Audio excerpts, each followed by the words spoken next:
आपके सामने रखूंगा।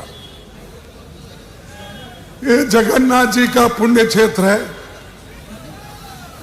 और कलिंगा भी एक बहुत बड़ा इतिहास में नाम रखने वाला ये भुवनेश्वर आज जो है इसकी भी इतिहास में भारी चर्चा है। यह हम सबका सम्मान करते हैं और सभी को हम ये जो हमारी आस्था है, यह आस्था में हम विश्वास रख के जो चलते हैं उन सभी को अपना और एक बार नमन करते हुए भारत के पहले प्रधानमंत्री पंडित नेहरू की नजर में उड़ीसा एक विशेष स्थान था। यहां तक कि उनके जीवन का आखिरी कांग्रेस अधिवेशन उन्होंने 1964 में उड़ीसा में ही अटेंड किया। तो ये आखिरी कांग्रेस की जो यहां पर अधिवेशन हुआ, ये बहुत बड़ा अधिवेशन भी हुआ, बहुत से निर्णय भी हुए और सारे देश के जनता को अपनी आइडियोलॉजी का जो असर डालना था वो यहीं पर हुआ। इसीलिए ओडिशा महत्व का है।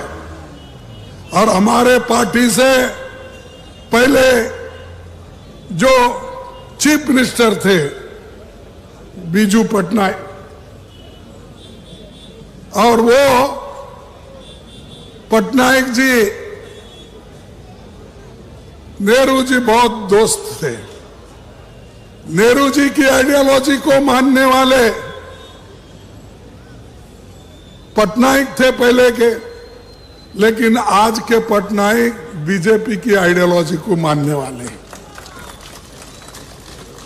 इनका ऐसा हो गया है पाप बेचारे का, पानी तेरा रंग कैसा है अगर कोई पूछे, साहब जिसमें डालो वैसा है। अगर आप हरा रंग डालो मैं हरा, पीला डालो पीला, भगवा डालो भगवा। तो ये ऐसी परिस्थिति इनकी है। अब वो पटनायक ये पटनायक की बहुत बड़ा फर्क है, बहुत बड़ा फर्क है।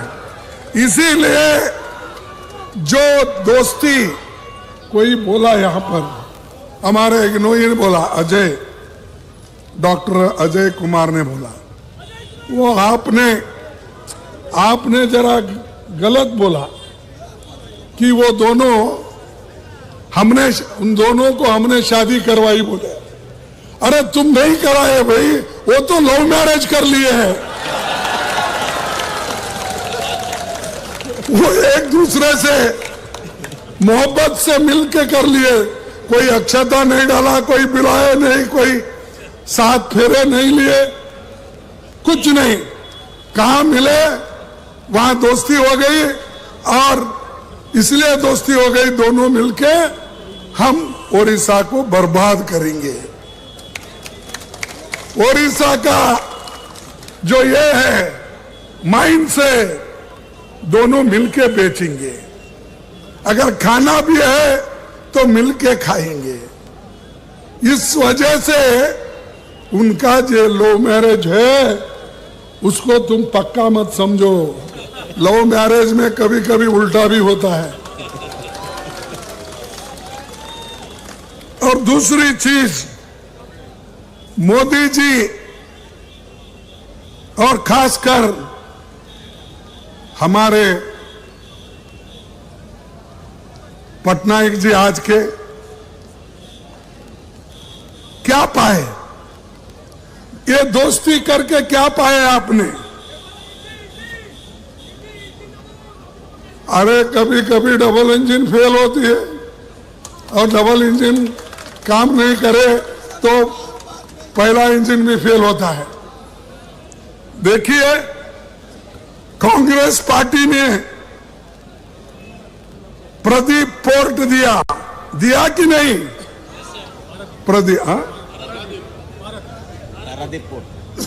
हाँ, और रोरकेला स्टील प्लांट किसने दिया? कांग्रेस ने दिया ना? क्या मोदी ने दिया? नहीं। और चिल्का नावल एकेडमी किसके जमाने में हुआ? और मानचेश्वर में रेल कोच फैक्ट्री हुई, कब हुई? अच्छा, एचएएल ऑर्डिनेंस फैक्ट्रीज कब बने? कांग्रेस के जमाने। फिर पटनायक और मोदी ने मिलकर क्या लाया? अरे इतने बड़े बड़े इंडस्ट्रीज कांग्रेस ने लाया, नेहरू जी ने लाया, और उस वक्त के पटनायक जी साथ दिए, ये काम हुआ। और आप अब क्या कर रहे हैं? बीजेपी के साथ मिलकर यहां के पूरे जो नैसर्गिक संपत्ति है इसको लुटाने के लिए परमिशन दे रहे हैं। और कई भुवनेश्वर में एम्स, निसर, इंस्टीट्यूट ऑफ फिजिक्स, शिक्षा संस्थान, ये सभी जो हुए हैं ये सब हमारे टाइम में हुए हैं और ये कांग्रेस का देन है। और हमारे को बार बार पूछते हैं मोदी जी, आपके पास आके पूछे या नहीं मुझे मालूम नहीं, वो हमेशा ये कहते हैं मोदी जी 70 साल में कांग्रेस क्या किया? अरे भाई हम 70 साल में कुछ नहीं करते, मोदी जी आप चीफ मिनिस्टर ही नहीं बनते थे। हम देश के संविधान को बचाए, देश के लोकतंत्र को बचाए, इसीलिए आप वहां हो। आप लोकतंत्र को खत्म कर रहे हैं, लोकतंत्र को बर्बाद कर रहे हैं, संविधान को बर्बाद कर रहे हैं। जो संविधान डॉक्टर बाबा साहब अंबेडकर, जवाहरलाल नेहरू जी ने मिलके यहां के देश के लोगों को एडल्ट फ्रेंचाइज दिया, यानी सभी लोग बराबर, सबको हक। पहले नहीं था, ब्रिटिश के जमाने में था। आज नीचे से काम करने वाले एक खेत मजदूर को भी उतना ही हक है वोटिंग का, और उसकी कीमत भी उतनी है जितनी एक जमींदार की है, बड़े मालिक की है। कारखाने में काम करने वाला एक मजदूर, उसके वोट को भी उतनी ही कीमत है जितना मालिक को है। ये किसने किया? हमने किया। और आपको सभी को अधिकार दिया। महिलाओं को सुनिए, पूरे देश में 50 साल 100 साल के पहले जहां भी डेमोक्रेसी है वहां महिलाओं को वोटिंग का अधिकार नहीं था। जैसा कि मनु ने महिलाओं को कमजोर करने के लिए उनका काम उन्होंने बताया सिर्फ घर में ही रहना ठीक है, लेकिन ये नेहरू जी की देन है, अंबेडकर जी की देन है। जब आपको आजादी मिली, जब संविधान बना, उस दिन से जब वोटिंग राइट आ गई, महिला को भी उसी दिन मिला। यह इतिहास है और दुनिया में कोई ये काम नहीं किया, हिंदुस्तान ने किया। और हिंदुस्तान ने करके आज महिला को चाहे जिला परिषद, ग्राम पंचायत, एमएलए, एमपी, आज जो इतने लोग, बड़े बड़े लोग, महिला बहुत बड़े अपने पोस्ट पे है, ये सब हमारी देन है, कांग्रेस की देन है। और ये लोग कांग्रेस के खिलाफ रोज उठ के बोलते हैं।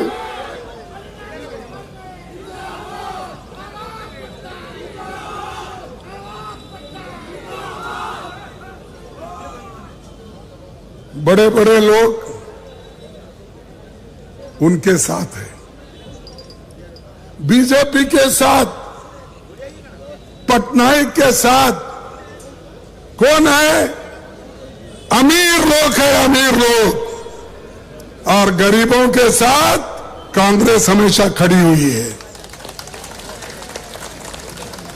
अरे यहां उड़ीसा में 29% शेड्यूल ट्राइब लोग हैं, 16% एसटी है, एससी है, बैकवर्ड्स अधिक है। इसके बावजूद भी इन लोगों को कोई आज तक बड़ा काम नहीं मिला। ये पटनायक के गवर्नमेंट में कोई बड़ा आदमी या कई बड़े हुद्दे पे इन्होंने नहीं बिठाया। इसीलिए आप हिम्मत करो, एक हो जाओ, अपने हकूक के लिए लड़ो। मैं ये नहीं चाहता कि एक दूसरे से लड़ो, वो मोदी करते हैं डिवाइड एंड रूल, लेकिन मैं नहीं, मैं देश को एक रखना चाहता हूं। राहुल जी देश को एक रखना चाहते हैं। राहुल जी तो बोले भाई मैं तो मोहब्बत की दुकान खोला हूं, नफरत की नहीं। लेकिन यहां बीजेपी आरएसएस ये तो नफरत की दुकान खोल के बैठे हैं। और इसी के वजह से आपको होशियार रहना चाहिए। अगर आप ये कहें अरे सुनो भाई, सुने तो ही ज्ञान आता है, ज्ञान आए तो ही आप बोल सकते हैं। स्लोगन शाउटिंग मेरे लिए कले तो मैं खुश हो जाऊंगा, बाकी का समझ तो नहीं पाएंगे आप। देखो बीजेपी और आरएसएस इतनी बुरी है और उसके संग में इन्हों है। फर्ज करो अगर कोई आदमी, हम कहते हैं भाई ये विष के जैसा है, ये लोग बहुत डेंजर है, इसीलिए उनको दूर रखो, उनको टेस्ट मत करो। हमने कहा अगर कोई ये कहता है भाई हम बोलते ये विष है, पॉइजन है, इसके पास मत जाओ, उसको देखो मत। अगर कोई ये भी कहता है नहीं वो विष है या नहीं, मैं जरा चाट के देखता हूं, तो क्या होगा? अरे तुम चाट के देखे तो भी मरेंगे, दूर से देखे तो उनका अन्याय अत्याचार भी तुमको मालूम होगा। तो जैसा ये आरएसएस और बीजेपी ये विष जैसे है, पॉइजन है, एक एक करके हमारे हकूक को छीन ले रहे हैं। एक एक करके हमारे जितने भी हक थे, महिलाओं के हो, एसटी के हो, एससी के हो, वो सब खत्म कर रहे हैं। आप देखिए बाजू मणिपुर में क्या हो रहा है, हजारों लोग मर रहे हैं, महिलाओं का रेप हो रहा है, सैकड़ों गाड़ियां जल गए, घर जल गए। कहां है मोदी जी, कहां है बीजेपी? यहां सिर्फ हमको दिखाने के लिए वहां यहां ऐसा फिरते हो। जाके अपनी सूरत बताओ मणिपुर में, जाके बताओ नागालैंड में, तब आपको मालूम होगा। देश को एक रखने के लिए अगर कुर्बानी भी देना पड़ती है तो आपको देना पड़ेगा, क्योंकि आप में वो हिम्मत नहीं। जब इंदिरा गांधी जी को कहा गया, और इंदिरा गांधी जी भी ये जानती थी कि आज नहीं कल मुझे धोखा है, मेरे जान को खतरा है, फिर भी मैं डरने वाली नहीं है, बोल के उन्होंने अपना आखिरी भाषण कहां कहा था? यही कहा था। जो नेता ने आखिरी भाषण यहां कही, जाने का बाद उनके शरीर में 32 गोली डाल के उनको मार दिया। क्या कसूर था? क्या किसी के पैसे लूटे थे? क्या किसी का माइन लूटा था? क्या किसी की संपत्ति हड़प की थी? उन्होंने देश को एक रखना चाहते थे, लेकिन ये लोगों ने मार दिया। राजीव गांधी यही चाहते थे, जैसा मां देश को एक रखना चाहती है वैसा ही हम भी करेंगे। तब उन्होंने भी जब मद्रास में, चेन्नई में गए, श्रीपेरुम्बदूर में जब मीटिंग हो रही थी, तब एक महिला ने सीढ़ियों पे ठहर के स्वागत करते वक्त वो महिला अपने कमर पे मानो बम बनाकर लेकर बांध के लेके गई थी और वो हार डालते डालते उनके गले में बम स्फोट हुआ और राजीव जी के देह का, शरीर का टुकड़े टुकड़े टुकड़े हो गए। उनका सूरत भी कोई पहचानता नहीं था, उनका शरीर के हर एक भाग अलग अलग हो गए थे। वो किसके लिए उन्होंने किया? वो देश के लिए किया कि अपने लिए किया? बोलिए आप। फिर ये पटनायक को समझ में नहीं आता, ये आरएसएस को समझ में नहीं आता, ये बीजेपी को समझ में नहीं आता। ऐसे लोग हमारे देश के लिए जान दिए और मोदी जी सबकी जान ले रहे। वो ये जानते हैं, बेट डालो, हमारी बात नहीं सुनता, ईडी का रेड करो, इनकम टैक्स का रेड करो और आईटी का रेड करो। ये सब करके उन्होंने हुकूमत चला रहे। हम प्रेम से हुकूमत चलाए, एक दूसरे को गले लगा के हमने सरकार चलाई और आज जो कुछ भी है वो कांग्रेस के वजह से है। शिक्षा, दवाखाने, स्टील फैक्ट्रीज, पूरे देश में कुछ ना कुछ अगर दिखता है वो कांग्रेस का दिखता है। उनके क्या दिखते हैं? उनका कुछ नहीं। लोगों को लड़ाने के लिए चलो तुम लड़ते रहो, मैं मजा करता हूं बोल के वो लोग अपनी छवि बना लिए। तो आपको सोचना है।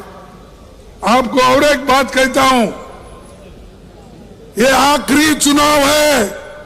मोदी अगर फिर से आए तो नई चुनाव होंगे, नहीं करने देगा और डिक्टेटरशिप आएगी। तुम मानो या न मानो, अभी भी देख रहे आप, परसों ही हमारे पास के एक नेता को उधर लेके गए, इंडिया का, गठबंधन का। कौन है?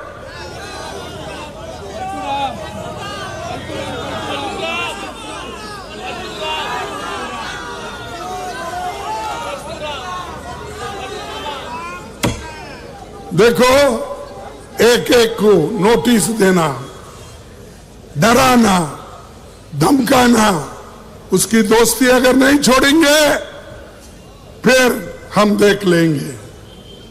डर के कोई दोस्ती छोड़ रहा है, कोई पार्टी छोड़ रहा है, कोई गठबंधन छोड़ रहा है। अरे इतने डरपोक लोग अगर रहे तो क्या यह मुल्क बचेगा? क्या यह संविधान बचेगा? क्या यह डेमोक्रेसी बचेगी? इसीलिए ये आखिरी चांस है आपको वोट देने का। इसके बाद कोई वोट नहीं देगा, क्योंकि ये पुतिन, रशियन पुतिन का जो प्रेसिडेंट इलेक्शन होता ना, वैसा ही होते चले जाएंगे। ध्यान में आ रहा है आपको? इसके बाद नो चुनाव, उन्हें अपनी ताकत के ऊपर वो चलाएंगे, चुन के आएंगे, 200 लाएंगे, 300 लाएंगे, 400 लाएंगे, 500 लाएंगे। अगर हमारी सब 543 है तो उसको बढ़ा के फिर 600 भी बना देंगे। तो ये संविधान की रक्षा करना, डेमोक्रेसी की रक्षा करना, इलेक्शन बार बार होना, चुनाव होना, इसकी जिम्मेदारी आपके ऊपर है। आप अगर चाहते हो तो डेमोक्रेसी बच सकती है। अगर आप नहीं चाहते हो, गुलाम रहना चाहते हो, तो फिर आपकी मर्जी, क्योंकि पहले तो गुलामगिरी करके आए ब्रिटिश के जमाने में। और ये SC ST OBC वालों को भी मैं ये कहना चाहता हूं, अरे हमारा देश तो गुलाम था, लेकिन आप लोग गुलामों के गुलाम थे, क्योंकि जितने अमीर थे, अमीरों के पास इन्हों काम करते थे गुलाम। अमीर लोग ब्रिटिश के गुलाम थे, तो वो एक के गुलाम, और ये गरीब लोग गुलाम के गुलाम उनके पास काम करते थे। इसलिए सोचो भाई, फिर से आप गुलाम बनना चाहते हो, फिर से आप शिक्षण से दूर रहना चाहते हो, फिर से आप जो आपको हक मिला है नौकरी का, वो जो छीन ले रहे उसको आप मानते हो। देखो, देश में आज भी 30 लाख वैकेंसीज है, और 30 लाख वैकेंसीज मोदी भर रहे नहीं। रेलवे में है, पोस्ट ऑफिस में है, पब्लिक अंडरटेकिंग में है, टीचर्स में है, सेंट्रल स्कूल्स में है, सैनिक स्कूल्स में है, ये सब में है। तो 30 लाख लोगों को भरने का काम आपने नहीं किया। क्यों नहीं किया? कि इसमें SC ST OBC ये लोगों को हिस्सा मिलेगा, वो लोग नौकरी आएंगे, वो लोग नौकरी के पक्के हो जाएंगे। तो इनको जैसे थे 1947 के पहले, वैसा ही रखने के लिए मोदी जी ये चाल चल रहे हैं। और एक बात मैं कहूंगा, एक मोदी साहब की एक आदत है, झूठ बोलना। आप कोई दूर दूर रह के कोई बीजेपी या BJP के लोग सुन रहे हैं, तो मैं आपको पूछना चाहता हूं, 2 करोड़ नौकरियों का वायदा किसने किया? अब कम से कम 20 करोड़ नौकरियां होना था, दिए आपको नौकरी। फिर बोल रहे, आज पेपर तो आप रोज पढ़ते हैं, पेपर में हेडलाइन क्या है? मोदी की गारंटी। मोदी की गारंटी क्या है? 2 करोड़ नौकरियां नहीं देना। ये मैं झूठ बोल रहा हूं? उन्होंने बोला 15 लाख काला धन बाहर से लाके आपके जेब में डालूंगा। डाले? फिर कौन झूठ बोल रहे? अरे जोर से बोलो ना, कौन झूठ बोल रहे?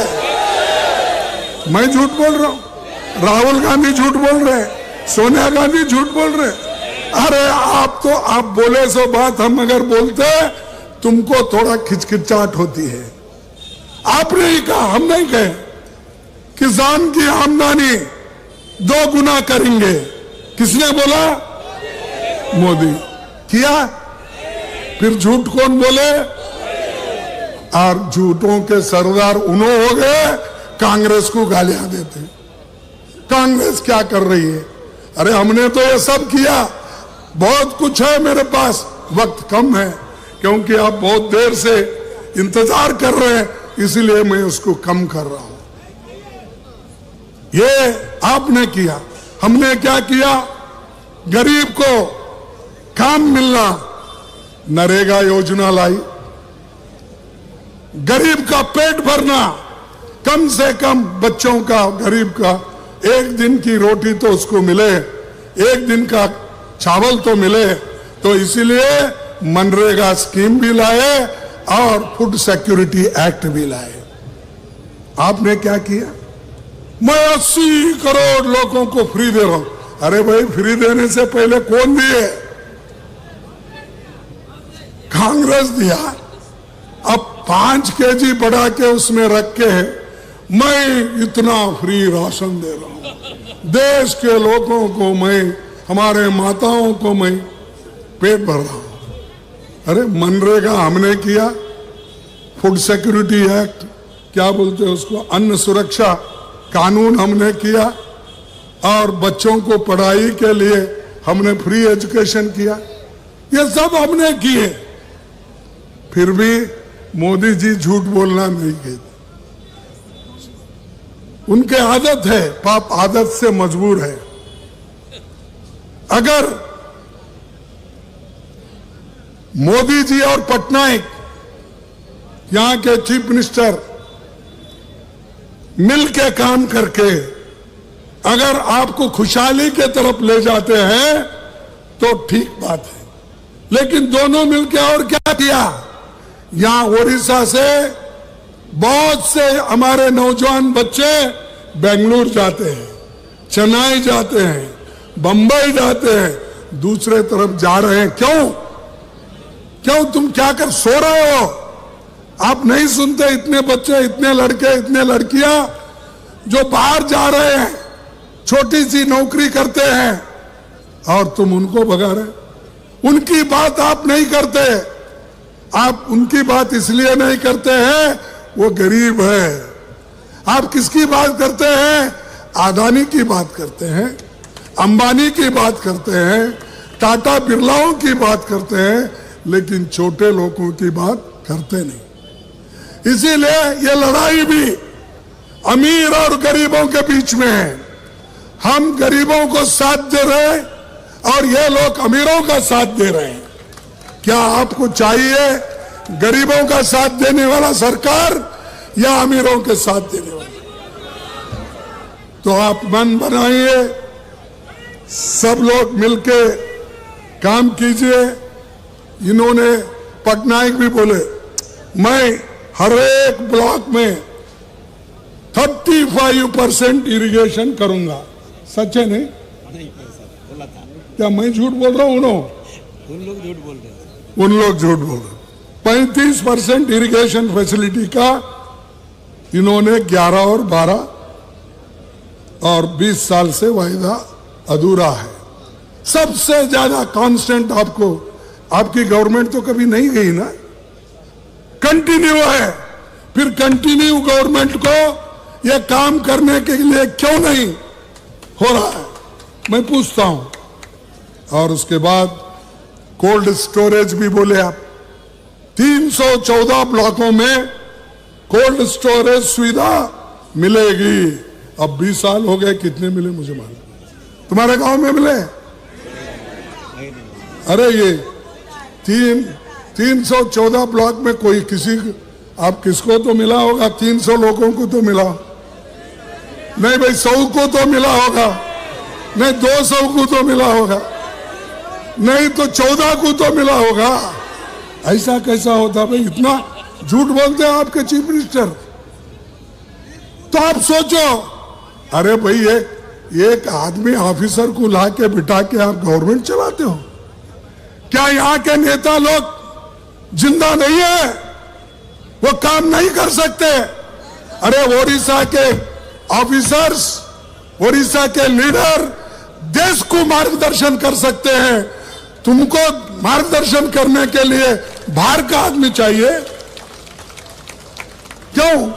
क्योंकि आपकी खुशामदी करते फिरता है। और उसकी क्या जरूरत है भाई? तुम्हारे पास बहुत लोग हैं, पढ़े लिखे हैं, बहुत से IAS भी है, IPS भी है, और ये अब खेती भी अच्छी हो रही है, राइस भी यहां पर ज्यादा प्रोडक्शन हो रहा है। इतना रहते हुए भी एक ऑफिसर के पीछे गिरे।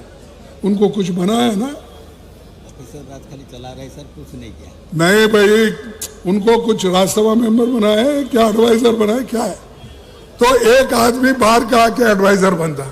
तुमका एडवाइस नहीं चाहिए उनको। तुम अच्छी बात जो कहते हैं वो नहीं चाहिए। सिर्फ एक ही आदमी चाहिए जो तमिलनाडु का केडर का IAS ऑफिसर है, वो आए तो बस। और मैं और एक बात आपको कहता हूं, क्योंकि बहुत देर हो गई। यहां पर जो उड़ीसा में कम से कम हजारों वैकेंसी है सरकार की।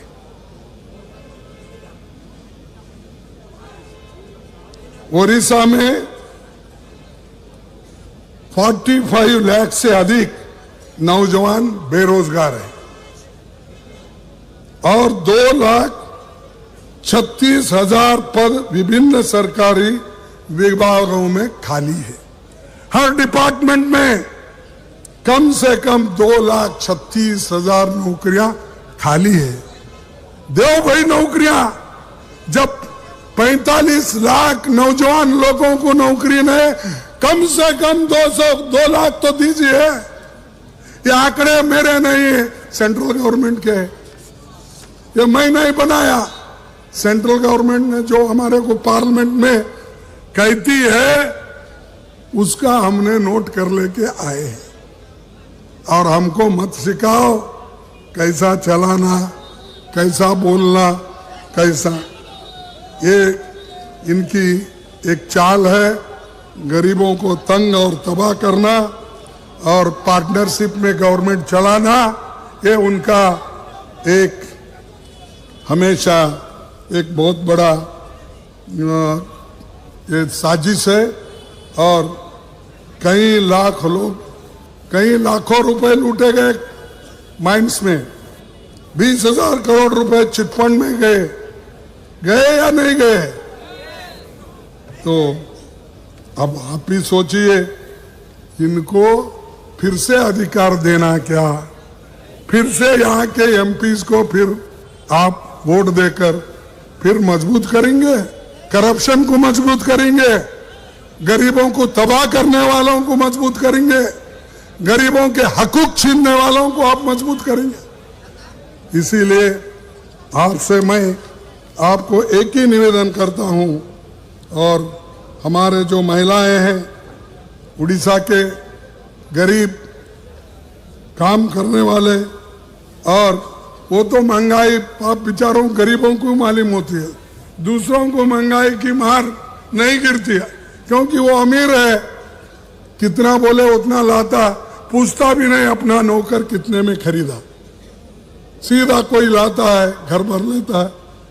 लेकिन इसकी मार तेल, आटा और बाकी के जो किराने के सामान है, दाल है, पल्सेस है, ये खरीदने वालों को मालूम होता है कितना महंगा है, उसको कितना पैसे देना पड़ता है। तो ये जो चीजें हैं हम हमेशा पार्लियामेंट में भी उठाते हैं, अनएम्प्लॉयमेंट का उठाते हैं, किसानों के बारे में भी हम उठाते हैं, लेकिन मोदी जी इसके बारे में बात करने के लिए तैयार नहीं है। 146 एमपीज को उन्होंने सस्पेंड किया, बाहर डाला, और जो कानून थे, जो गैर कानून थे, जो ठीक नहीं थे, पब्लिक के लिए ठीक नहीं थे, वो जो हम लड़ रहे थे, वो लड़ने वाले लोगों को एक एक करके 46 लोगों को बाहर निकाल दिया। अरे ऐसी डेमोक्रेसी चलती, सबको बाहर निकाल के अगर आप अपनी सरकार को चलाते हैं, आगे सबको वोटिंग पावर भी आप नहीं देते, बंद करके अपने रशिया के पुतिन के जैसा आप चलेंगे।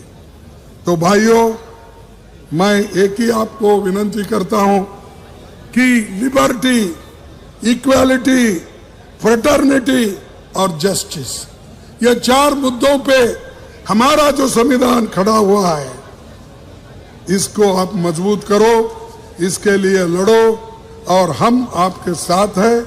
आप डरो मत। अब राहुल गांधी को डराने की बहुत कोशिश हो गई, क्या डर गए? हमारी यात्रा निकली मणिपुर से गया असम, नागालैंड से मणिपुर, आसाम से अब निकला वेस्ट बंगाल, और उसके बाद बिहार, झारखंड सब बात है आगे। तो ये जो हम कर रहे हैं किसी को खुश करने के लिए नहीं ना, जनता के जो समस्या है उसको हम हाईलाइट करने के लिए हम कर रहे हैं। तो इसीलिए भाई ये समझिए, सोचिए, और जो एक नौजवान लीडर कन्याकुमारी से लेकर कश्मीर तक पैदल चलता है जनता के समस्याओं को छुड़ाने के लिए, उसको साथ देना हम सबका कर्तव्य है। और बैठ के खाने वालों को आप सपोर्ट करेंगे, या जो आदमी कन्याकुमारी से कश्मीर और मणिपुर से महाराष्ट्र तक चलने वाले, तुम्हारे समस्या को हाईलाइट करने वाले को आप मदद करेंगे? बोलिए। तो इसीलिए